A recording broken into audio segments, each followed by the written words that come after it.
4, 5, 6, 7, 8, 9, 10, 1, 2, 3, 4. Tepat 24 cm. Dan begitu juga dengan Y-nya. Dan begitu juga dengan si Z.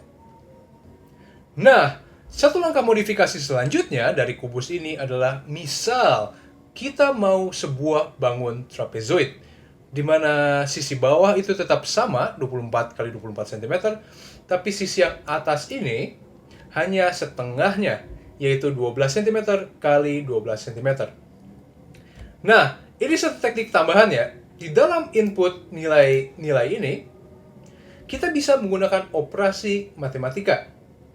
Dengan begitu, mari kita drag and select.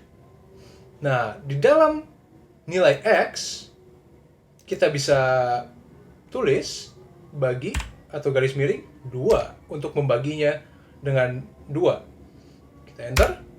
Dan seperti yang kalian lihat, angkanya berubah menjadi 6 cm. Nah, atau kita juga bisa kita drag and select lagi. Yang kanan, kita bisa juga tulis negatif atau kurang 6 cm. Dan dia akan pindah ke koordinat yang kita tulis. Nah, kita juga bisa lanjutkan dengan yang sama, tapi di sumbu Y 12, kita bagi 2. Ini juga bisa kita bagi 2, atau kita bisa tambah 6 cm. Dan dia akan pindah ke titik yang kita mau. Sekarang kita punya bangun trapezoid dengan sisi atas berdimensi 12 x 12 cm dan sisi yang bawah berdimensi 24 x 24 cm. Kalian bisa cek juga apakah ini benar 12 cm. 1, 2, 3, 4, 5, 6, 7, 8, 9, 10, 1, 2. Ini tepat ya, 12 cm. Begitu juga dengan sumbu Y-nya. Oke deh, berikut sudah adalah material dalam video ini. Kita belajar apa itu X, Y, Z dalam dunia 3 dimensi, apa sih pentingnya X, Y, Z, dan bagaimana memanipulasi koordinat X, Y, Z tersebut untuk menciptakan sebuah bangun dengan dimensi yang presisi.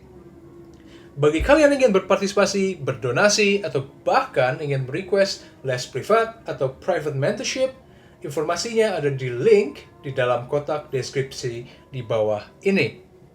Sampai jumpa di video selanjutnya.